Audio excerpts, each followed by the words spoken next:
Hey everyone, welcome back to SudoTech. Today I'm going to be showing you how to set up WOL on LAN so that you can start your server or PC or any type of computer really remotely from your smartphone or another computer. The first thing is to enable WOL on LAN on whichever computer you want to start up. I'm first going to be setting it up in OpenMediaVault because that's what I use for my NAS. So this is the web UI, and you can just go to Networks and then click on your network adapter, which I only have one, which is the add-in card that I have. Then click Edit, a little configuration page will pop up and you can enable WOL on LAN right there. Make sure to save and apply your changes after that.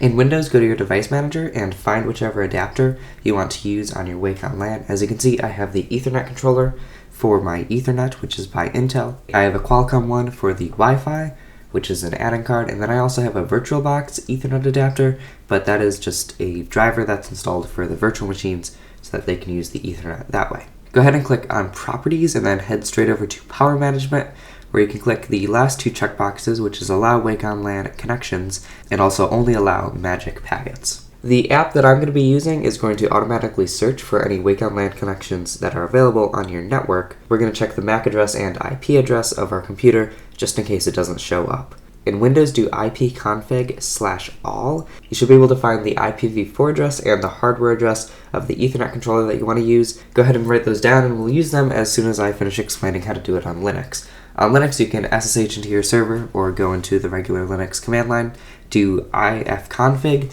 and that'll give you the hardware address and the IPv4 address right there under the Ethernet controller. The WOL on LAN that I'm going to be setting up only works on a local network, so you won't be able to access it remotely or start up your computer remotely. If you do want to do this, connect to your router via a web browser and then set up some IP forwarding.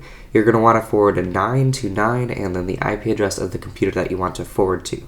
I'm not going to be doing this because I don't really have a need for it, and any opening of a firewall on your network is generally not a good idea unless you absolutely have to. I've got an Android, so I just searched WOL on LAN on the Play Store, and I've been using the first one since it has a lot of downloads and some pretty good reviews. The interface on the first one is pretty good and it works just fine, but any of these should work. If you have any particular suggestions of which ones that you like to use, feel free to leave it down in the comments below so that I know and you can let other people know which ones you suggest. Go ahead and install it, then open it up.